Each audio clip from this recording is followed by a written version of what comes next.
भाई, रामदरस जी से मेरा संबंध गुरु शिष्य का है। इसके बावजूद मैंने उन्हें कभी गुरुजी नहीं कहा। आप हैरान होंगे कि मैं कितना कृतज्ञ आदमी हूँ कि गुरु शिष्य का संबंध हो और गुरुजी कहकर नहीं बोला। उसका कारण था, वे बहुत शांत थे और मैं बहुत उग्र था। जब तक कोई आदमी उग्रवादी ना हो जाए मुझे पछता ही नहीं था। ये उनकी विनम्रता थी, ये उनका बड़प्पन था, ये उनकी गहराई थी। ऐसे कई प्रकरण हैं। एक में तो अलका जी शायद याद न भी हो, मुझे याद है। एक किताब थी, अंक गणित बदल रहा है, और गुड़गांव में उसका लोकार्पण था और अलका जी साथ में थी और रामदरस मिश्र और अजित कुमार जी साथ में आए हुए थे, उनको बात करनी थी। और हमारे जो कार्यक्रम के आयोजक प्रायोजक कुछ भी कह लो, उन्होंने दिव्य रमेश जी को अध्यक्ष बना रखा, रामदरस जी के होते हुए, अजीत जी के होते हुए, अलका जी के होते हुए।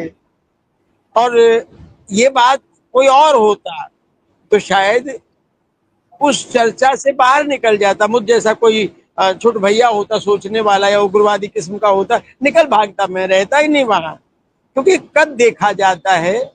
आज ही मैं विश्वनाथ जी से बात कर रहा था रामदरस जी के बारे में, और तब मुझे ये नहीं पता था कि हम 3 बजे मिलने वाले हैं। मैंने कहा, सर इतनी सहनशीलता किसी साधारण मनुष्य में नहीं आ सकती कि आपका कद हिमालय जैसा हो और आपको इस तरह से समावेशित कर लिया जाए और आप कुछ न कहें।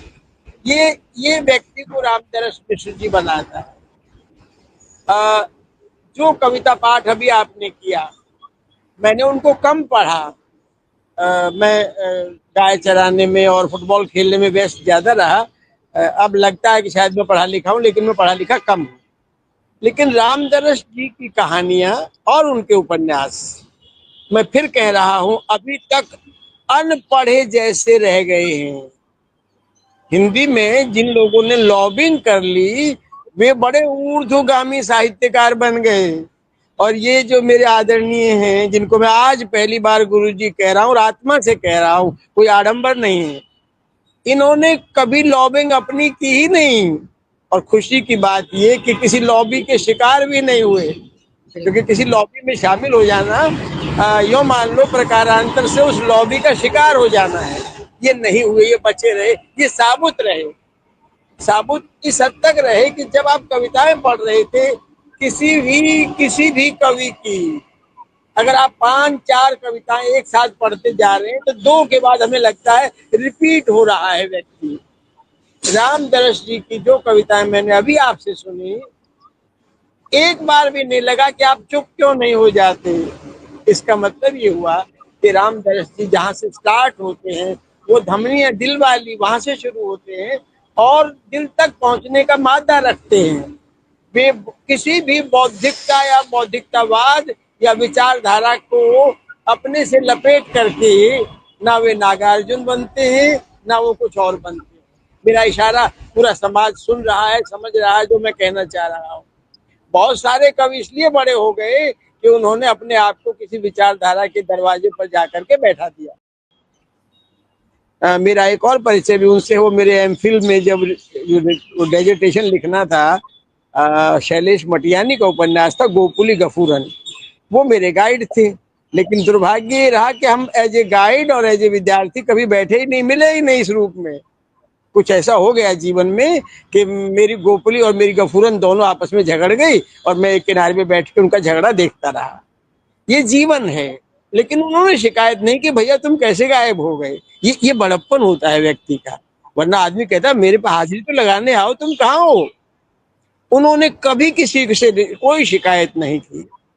तब जब हेमंत नहीं रहे, मैं यूं ही चला गया उनके दरवाजे पर, क्योंकि हेमंत मेरे से 1 साल बड़े थे और उसी कॉलेज में हम लोग पढ़ते थे। मैं आज जिक्र कर रहा था, काफी देर चर्चा हुई हेमंत के बारे में विश्वनाथ जी से। मैंने कहा मैंने ऐसा एक भी व्यक्ति विद्यार्थी अपने जीवन काल में नहीं देखा थिएटर में रहते हुए जो बकरी नाटक के संवाद को बरामदे के इस कोने से शुरू करता था हेमंत, और उस कोने तक आवाज जाती थी, मेरी बकरी।